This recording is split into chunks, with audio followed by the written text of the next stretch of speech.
बेटा जो मैडम पढ़ाती है वो माँ के समान होती है। बच्चा बोला क्या यार पापा हमेशा अपनी सेटिंग में लगे रहते क्यों लिखे वीररास जो अपन है ही नहीं। यहाँ वाले शर्मा जी की लड़की को देख, विज्ञान में 99% आए हैं। इनका लड़का बोला उन्हीं को देखने के चक्कर में तो फेल हो रहा हूँ और कितना देखूं उनको। मैंने कहा वीकनेस हो न जाए मुझे कहीं, इसलिए लिखता था मच्छरों को मार कर। मुकेश भैया ने बड़ा अच्छा मेरे बारे में कहा, जितना मैंने उन्हें लिख के दिया था उन्होंने सब आपसे बोल दिया। बहुत बहुत धन्यवाद। जाके अपने स्थान पे बैठ गए हैं। थोड़ी देर पहले यहाँ पे बैठ गए थे अर्चना गुप्ता जी के बगल में। बोले आपने काली साड़ी पहनी है, मेरा रंग भी काला है, आप जितनी सुंदर दिखती हैं उससे अच्छा सुनाती हैं। मैंने कहा भाई साहब जरा धीरे बोलो, भाभी जी को पता चला तो इनसे भी अच्छा सुनाएंगे।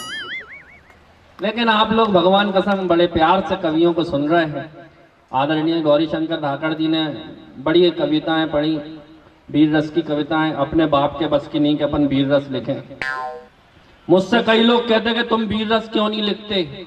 मैंने कहा क्यों लिखें वीर रस, क्यों लिखें वीर रस जो अपन है ही नहीं। वो लिखने से क्या फायदा। अपन उन वीर रस के कवियों की तरह तो हो नहीं सकते जो घर से आ रहा है पत्नी से पिट के और मंच पे सुना रहा है वीर रस की कविता। अच्छा इस देश के आप सौभाग्यशाली हो कि गौरी भाई साहब ने पाकिस्तान को नहीं निपटाया, नहीं तो इस देश के आधे से ज्यादा वीर रस के कवि केवल पाकिस्तान को निपटाने में लगे लेते हैं। ऐसा लगता है कि अगर पाकिस्तान नहीं होता तो शायद वीर रस के कवि भी नहीं होते। मेरे समझ में नहीं आता कि जो देश पहले ही निपटा हुआ है उसको निपटाने की जरूरत क्या है। हालत वैसे ही खराब है। मैं एकदम सच्ची घटना आपको सुना रहा हूं, एकदम सच्ची घटना। पाकिस्तान पे एक बार इंग्लैंड ने हमला कर दिया तो वो पाकिस्तान का सैनिक दौड़ता गया जनरल के पास। बोले जनरल जनरल इंग्लैंड ने हमला कर दिया, अब क्या करें। जनरल बोला कोई बात नहीं, हम बड़ी जद्दोजहद के साथ लड़ेंगे, इंशाअल्लाह हम जीतेंगे। लाओ मेरी लाल शर्ट। लाल शर्ट आई साहब, लाल शर्ट पहन के वो जनरल लड़ाई करने चला गया। 4-5 दिन तक लड़ाई चली, जैसे तैसे करके पाकिस्तान जीत गया। जीत का जश्न मनाया गया। जश्न मनाते हुए उस जनरल ने कहा, उस सिपाही ने जनरल से पूछा कि जनरल साहब लड़ाई में जाने के पहले आपने लाल शर्ट क्यों पहनी। तो जनरल ने जवाब दिया, मेरे दोस्त वो लाल शर्ट मैंने इसलिए पहनी थी कि लड़ते समय अगर मैं घायल हो जाऊं तो मेरे लाल रंग का खून मेरे लाल रंग की शर्ट में छुप जाए, ताकि मेरा खून देख के मेरे सैनिकों का हौसला ना गिरे। तालियां गलत जगह बजा रहा गुरु, तालियां आप बजाना। इतने में ही भारत ने हमला कर दिया पाकिस्तान पे। फिर वो सैनिक दौड़ता हुआ गया, बोले जनरल जनरल भारत ने हमला कर दिया, अब क्या करें। जनरल बोला कोई बात नहीं, हम बड़ी जद्दोजहद के साथ लड़ेंगे, लाओ मेरा पीला पेंट। कईयों को सुबह तक समझ में आएगी। ये कवियों की हालत होती है भगवान कसम। लेकिन प्रणाम करता हूं आप लोग जिस तरह से सुन रहे हैं, कवियों की हालत जिस तरह से आप सुन सुन के कर रहे हैं, वाकई में प्रणाम करता हूं। आप लोग इसके जिम्मेदार नहीं है, हम कवियों के साथ ऐसा ही होता है। अभी परसों मैंने मुरादाबाद में 1 घंटे कविता पढ़ी, 1 घंटे कविता सुनाई। 1 घंटे कविता सुनाने के बाद जैसे ही मैं मंच से नीचे उतरा, एक सज्जन मिल गए। बोले भाई साहब आप कवि हो क्या। मैंने कहा जब से 1 घंटे तक मैंने क्या किया। मैंने अपने आप को अंदर से रोका। मैंने कहा जी भाई साहब मैं कवि हूं। और बोले आपके पिताजी। मैंने कहा वो तो मुझसे भी बड़े कवि। बोले आपके पिताजी के पिताजी। मैंने कहा उनको तो पद्म श्री मिला। और बोले आपके पिताजी के पिताजी के पिताजी। मैंने कहा उनको तो ज्ञानपीठ मिला। और बोले आपके पिताजी के पिताजी के पिताजी के पिताजी। मेरा दिमाग खराब। मैंने कहा भाई साहब आप तो ये बताओ पूछना क्या चाहते हो। बोले कुछ नहीं, मैं तो ये जानना चाहता हूँ ये बेवकूफी की जड़ गई कहाँ तक। ये कवियों की हालत है भगवान कसम। तो ये स्थिति कवियों की हो जाती है। वो मुकेश चांडिल जी बात कर रहे थे अपनी पत्नी की, अपने बच्चों की। वो अगला नेताओं से परेशान है, बच्चों से परेशान है। कवियों के साथ ऐसा हो जाता है। इनके 2 बच्चे हैं और दोनों महान हैं। दोनों बच्चों से परेशान है। एक बच्चा इनका 14 साल का और एक बच्चा इनका 8 साल का। 14 साल का बच्चा जब देखो जब फेल हो जाए, जब देखो जब फेल हो जाए। एक बार इनका दिमाग खराब। बोले बेटा थोड़ी मेरी नाक बचा लिया कर यार, मेरी इज्जत का सवाल है, पास हो जाया कर। थोड़ा आसपास के माहौल से सीख। यहाँ वर्मा जी की लड़की को देख, मैथ में 98% आए हैं। यहाँ वाले शर्मा जी की लड़की को देख, विज्ञान में 99% आए हैं। इनका लड़का बोला उन्हीं को देखने के चक्कर में तो फेल हो रहा हूँ, और कितना देखूं उनको। ये स्थितियां हो गई। अच्छा बच्चा वो टेंशन में 14 साल का ज्यादा खतरनाक नहीं, जिससे ज्यादा वो 8 साल का खतरनाक। वो 8 साल का बच्चा स्कूल जाने के नाम पे जब देखो जब रोए, जब देखो जब रोए। कुछ दिनों से बड़ा खुश होके स्कूल जा रहा। मुकेश शांडिल जी का दिमाग खराब, क्या बात है यार, बड़ा खुश होके स्कूल जा रहा है। इनने अपने लड़के से पूछा क्यों रे, आजकल तो तू स्कूल से आता है तो खुश, जाता है तो खुश, चक्कर क्या है? बोले पापा मत पूछो। इनने कहा बता रहा कि नहीं बता रहा है? बोले पापा स्कूल में जो नई मैडम आई है, इतनी क्यूट, इतनी ब्यूटीफुल, पता ही नहीं चलता 5 घंटे का पीरियड कब 2 मिनट में निकल जाता है। इनका दिमाग खराब। इनने कहा क्यों रे, हम तुझे ये सिखाते हैं बेटा, जो मैडम पढ़ाती है वो माँ के समान होती है। बच्चा बोला क्या यार पापा हमेशा अपनी सेटिंग में लगे रहते। ये स्थितियां हैं। लेकिन साहब ये मैंने केवल आपसे जुड़ने के लिए बात करी है, मैं ये सब चीजें काव्य पाठ में नहीं करता। आइए मेरी 2-3 छोटी छोटी रचनाएं आपको सुनाता हूं जो इन दिनों काफी वायरल हुई हैं। जितने यहाँ लड़के बैठे हैं आजकल ये सब व्हाट्सएप चलाते हैं। अपनी प्रेमिका को आप व्हाट्सएप पे कुछ भी मैसेज कर देंगे, इमोजी बना देंगे, प्यार के सब कर देंगे। लेकिन एक जमाना था जब व्हाट्सएप नहीं था, जब प्रेम पत्र लिखे जाते थे। वो दौर अपना हुआ करता था साहब, जब कई लोग प्रेम पत्र लिखते थे। और उससे खतरनाक दौर जब खून से प्रेम पत्र लिखे जाते थे। इसमें कई ऐसे बैठे होंगे जिन्होंने खून से प्रेम पत्र लिखे। तो जो खून से प्रेम पत्र लिखते थे उस समय क्या होता था, सुनना, और अब मस्ती के साथ सुनना। जितने लोग बैठे हो कम बैठे हो, लेकिन मस्ती के साथ सुन के बताना कि कविता सुनना जानते हो हाथ से की। प्रेम पत्र जब लिखे जाते थे खून से, तब क्या होता था सुनना। प्रेम पत्र लिखता था प्रेमिका को खून से, मैं लिखता था प्यार भरे अरमान निकाल कर। प्रेम पत्र लिखता था प्रेमिका को खून से, मैं लिखता था प्यार भरे अरमान निकाल कर। प्रेमिका भी चूमती थी पत्र तो बीमार हुई, कहा कि मलेरिया है डॉक्टर ने जांच कर।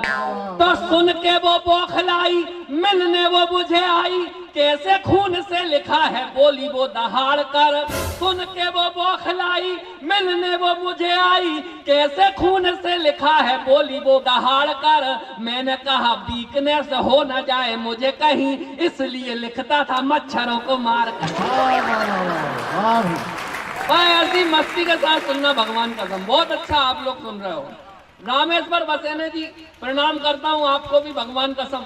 एक बार इन्होंने कवियों की पेमेंट में तो जो करना था कर ही दिया। घर में भी इनकी शरारतें कम नहीं होती। भाभी जी को ले गए ये सोने चांदी की दुकान पे, इनके भाई साहब की अवधिया ज्वेलर्स पे। यहाँ ये अंगूठी जैसे ही दिलाई तो वहाँ इन्होंने एक सेल्स गर्ल रखी है भाई साहब ने। तो ये सेल्स गर्ल से इन्होंने बातचीत की, भाभी जी को अंगूठी दिलाई। अब रामेश्वर बसेने जी को देखना और मेरा ये छंद सुनना और आनंद लेना। पत्नी को सोने की अंगूठी जो दिलाई, मैंने सेल्स गर्ल से कहा कि रेट कम कीजिए। पत्नी को सोने की अंगूठी जो दिलाई, मैंने सेल्स गर्ल से कहा कि रेट कम कीजिए। सेल्स गर्ल बोली सर आप हैं हमारे खास, रेट पे न जाइए यूं चाय शाय पीजिए। तो आपको ही देख के लगाए मैंने रेट कम, तो मैंने कहा थोड़ा और मुझे देख लीजिए। आपको ही देख के लगाए मैंने रेट कम, तो मैंने कहा थोड़ा और मुझे देख लीजिए। पत्नी ने कहा यदि ऐसी कोई बात है तो रखिए इन्हें अंगूठी मुफ्त में ही दीजिए। बहुत बहुत धन्यवाद, आप लोग बड़ा अच्छा सुन रहे हैं। अच्छा बसेने जी की पत्नी बहुत अच्छी है, लेकिन क्या होता है हर माँ अपने बच्चों को जरूर कूटती है। हम भी बचपन में खूब कुटे अपनी मम्मी से, आप भी खूब कुटे होगे। एक बार रामेश्वर बसेनी जी का बेटा उनके पास पहुंच गया मम्मी की शिकायत लेके। फिर क्या हुआ सुनना और आनंद लेना। पापा सुनो मम्मी मुझे रोज रोज मारती हैं, अपनी कहानी आज किसको सुनाऊं मैं। पापा सुनो मम्मी मुझे रोज रोज मारती हैं, अपनी कहानी आज किसको सुनाऊं मैं। कभी तो पड़ोसियों के सामने ही कूटती है, लाज कैसे आज हाय अपनी बचाऊं मैं। तो इतने में मम्मी जी ने पापा जी को डांट दिया, जाते हो किचन में या बेल ना उठाऊं मैं। इतने में मम्मी जी ने पापा जी को डांट दिया, जाते हो किचन में या बेल ना उठाऊं मैं। पापा बोले बेटा तूने अपनी सुनाई मुझे, मेरी आप बीती लेके बोल कहां जाऊं। और एक लड़की से जब इन्होंने प्यार का इजहार किया तो उस लड़की ने इन्हें मना कर दिया, इनकार कर दिया। फिर इन्होंने जो जवाब दिया लड़की को सुनना और आनंद लेना। यूं आग लगाने की जरूरत पड़ी थी क्या, बाबा करो बाबा, यूं आग लगाने की जरूरत पड़ी थी क्या, दिल मेरा जलाने की जरूरत पड़ी थी क्या। यूं आग लगाने की, बाबा नहीं करना भाई साहब, बाबा थोड़ी ना करना। यूं आग लगाने की जरूरत पड़ी थी क्या, दिल मेरा जलाने की जरूरत पड़ी थी क्या। जब प्यार से तूने मुझे इनकार कर दिया, जब प्यार से तूने मुझे इनकार कर दिया, बीबी को बताने की जरूरत पड़ी थी क्या। अच्छा मेकअप का जमाना है और ब्यूटी पार्लर रूपी परियों का युग है। हमारी सुनीता पटेल भी बहुत सारा ब्यूटी मेकअप करके आई। एक बार इन्होंने अपने बॉयफ्रेंड से, इनके प्रेमी से कहा कि तुम मुझसे क्या चाहते हो, मतलब अपने पति से, प्रेम विवाह हुआ है इनका। तो इन्होंने अपने पति से कहा कि तुम मुझसे क्या चाहते हो। तो इनके पति का जवाब सुनना और सुनीता पटेल को दिखना और आनंद लेना। घर बार क्या संसार को भी छोड़ दूंगा मैं, घर बार क्या संसार को भी छोड़ दूंगा मैं, रस्मों को रिवाजों को सभी तोड़ दूंगा मैं। घर बार क्या संसार को भी छोड़ दूंगा मैं, रस्मों को, अब तैयार रहना, घर बार क्या संसार को भी छोड़ दूंगा मैं, रस्मों को रिवाजों को सभी तोड़ दूंगा मैं। चेहरा तुम्हारा देख के आता सुकून मुझे, चेहरा तुम्हारा देख के आता सुकून मुझे, मेकअप के बिना आई तो सिर फोड़ दूंगा।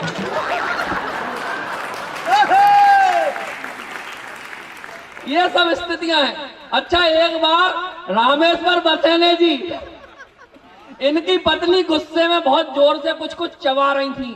तो रामेश्वर भाई साहब ने पूछ लिया क्या बात है, गुस्सा क्यों और चबा क्यों रही हो। तो भाभी जी ने 4 पंक्तियों में जवाब दिया, बसेने जी को सुनना और आनंद लेना। जब वो गुस्से में थी और कुछ चबा रही थी तो 4 पंक्तियां भाभी जी का जवाब सुनना और रामेश्वर जी को देखना। धोखे में दूध के मठे की खीर खा गई, भाभी जी का जवाब भाई साहब, धोखे में दूध के मठे की खीर खा गई, शादी के बाद हाय ये तकदीर खा गई। धोखे में दूध के मठे की खीर खा गई, शादी के बाद हाय ये तकदीर खा गई। तस्वीर कल मुझे मेरी शादी की दिख गई, तस्वीर कल मुझे मेरी शादी की दिख गई, गुस्से में फाड़ के वही तस्वीर खा गई। बहुत बढ़िया। और आइए एक गीत आपको सुनाना चाहता हूं। देखिए हो सकता है अगर ईश्वर ने चाहा तो फिर आएंगे, फिर आपको सुनाएंगे, लेकिन एक गीत अगर मैंने इस धरा पे नहीं गाया, लाल बर्रा की ये धरती जहां कविता को बड़े प्यार से सुना जाता है। मैं पिछली बार भी आया था, पिछली बार मैंने लाल बर्रा की कविता सुनने की इच्छा शक्ति को तब महसूस किया जब पानी गिर रहा था और पानी गिरते में श्रोता यहाँ खड़े होकर भीगते हुए कविताओं को सुन रहे थे। मैं आपको सलूट करता हूँ, आपकी सुनने की इच्छा शक्ति को सलूट करता हूँ। एक बार अपने सम्मान में आप लोग जोरदार तालियां बजा दें। और अगर मैंने ऐसे प्यारे श्रोताओं के बीच एक अच्छी कविता नहीं पढ़ी तो मेरा लाल बर्रा आना सार्थक नहीं होगा, इसलिए मैं वो गीत सुनाना चाहता हूं। एक बार मुझे पुनः आप आदेशित करें, अगर आप सुनना चाहते हैं तो मुझे बताएं कि आप सुनना चाहते हैं, मैं गीत सुनाऊं। एक देश का सैनिक जो -50 डिग्री सेल्सियस जैसी जमा देने वाली सर्दी में खड़े होकर हमारे देश की रक्षा करता है, तब जब वो सैनिक महीनों तक अपने घर नहीं जाता और वो घर जब जाता है महीनों की छुट्टी के बाद, तो क्या स्थिति होती है। वो मैंने लिखने की कोशिश की है। आज से 4 साल पहले पुलवामा में एक आतंकवादी हमला हुआ। उस हमले में हमारे देश के 42 जवान शहीद हो गए। एक बस से एक कार आके टकराई। उस बस में हमारे देश के 42 जवान बैठे हुए थे। उस कार में कुछ विस्फोटक पदार्थ रखा हुआ था। वो जैसे ही कार बस से टकराई, धमाका हुआ और उस धमाके में हमारे 42 जवानों के चिथड़े उड़ गए। तब मेरे मन में विचार आया कि यार, जब ये जवान उस बस में बैठे होंगे तो आपस में क्या बातचीत कर रहे होंगे, उनके मन में क्या विचार होंगे। उस विचार को मैंने इस गीत में कल्पना के रूप में लिया, वो आप तक परोसता हूँ, सुनिएगा। गुनगुना कर मस्तियों में चल दिए वो शान से, गुनगुना कर मस्तियों में चल दिए वो शान से, देश के लालों के सीने थे तने अभिमान से, कोई रहकर भी वहां खोया अलग संसार में, कोई ख्वाबों में ही डूबा था किसी के प्यार में। एक सैनिक की अचानक सिसकियां कहने लगी, याद कोई कर रहा है, हिचकियां कहने लगी। कुछ दिनों पहले गया था घर, मिली जब छुट्टियां, देखते ही गोद से आकर लिपट गई बेटियां। अब नहीं बेटा कभी जाना हमें यूं छोड़कर, मुझको सीने से लगाने आ गई माँ दौड़कर। बहुत बहुत धन्यवाद। मैं सलूट करता हूँ लाल बर्रा आपको। बहुत बहुत धन्यवाद, आपने मेरी कविता की लाज रखी। बहुत बहुत धन्यवाद। रह गई पत्नी खड़ी जब सामने साजन मिले, प्यास से तरसी धरा को जिस तरह सावन मिले, सेक कर वो रोटियां मुझको परसती जा रही, और आंखों से शिकायत भी बरसती जा रही। कोई भी मौसम कोई मेला हमें भाए नहीं, बोल दो त्योहार से बिन आपके आए नहीं। रात में बैठे सभी के साथ बच्चे जाग कर, एक टक मुझको निहारे जा रहे कुछ सोच कर। मैंने पूछा तो कहा बच्चों ने ये रोते हुए, क्यों चले जाते हो पापा छोड़कर सोते हुए। बहुत बहुत धन्यवाद। बहुत बहुत बहुत। जी रहे जो पल सभी थे मुश्किलों में पा सके, भाव शब्दों में कभी कोई नहीं समझा सके। सहम कर बोले पिता चिंता सताती है हमें, सरहदों से आ रही खबरें डराती है हमें। बाप ये बूढ़ा बहुत लाचार तेरा हो गया, आंख होकर भी लगे जैसे अंधेरा हो गया। खो गया राखी से जैसे बहन का अधिकार भी, तू नहीं तो ब्याह उसका टल गया इस बार भी। गर्व से बोले तभी छोड़ो ये सब बेकार है, देश है पहले हमारा बाद में परिवार। वाह वाह वाह वाह वाह वाह वाह। बहुत बहुत। निज कथा कहते हुए गाने लगा वो झूम कर, गीत बंदे मातरम अपना तिरंगा चूम कर। यार हमने जन्म ही इस देश की खातिर लिया, जान इस पर ही लुटाएंगे इसे ही दिल दिया। एक धमाके में तभी वो सर अचानक खो गया, एकदम सारा नजारा ही भयावह हो गया। मौन था आकाश सारा, थम गई बहती पवन, हर दिशा स्तब्ध होकर देखती उजड़ा चमन। उड़ गए चिथड़े सभी के वीर जितने बस में थे, छत पे छत टुकड़े पड़े कुछ पूछते आपस में थे। क्या पूछते थे वो शवों के टुकड़े एक दूसरे से, क्या पूछते थे?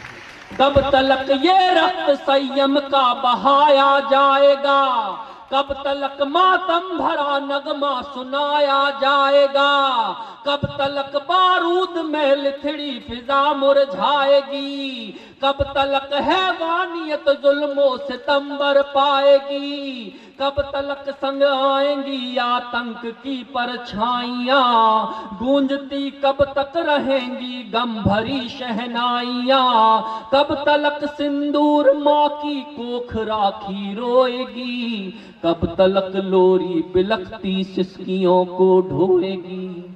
वार्ता के यदि अभी तक खोलते हम पट नहीं, देश में लगता कभी आतंक का जमघट नहीं। डस रहा है हर घड़ी जो बद करो उस सांप का, अब क्षमा का राग छोड़ो अंत कर दो पाप का। कलयुगी शिशुपाल का संहार होना चाहिए, राजधानी देश की उस पार होना चाहिए। वाह वाह वाह वाह। बहुत अच्छा आपने सुना।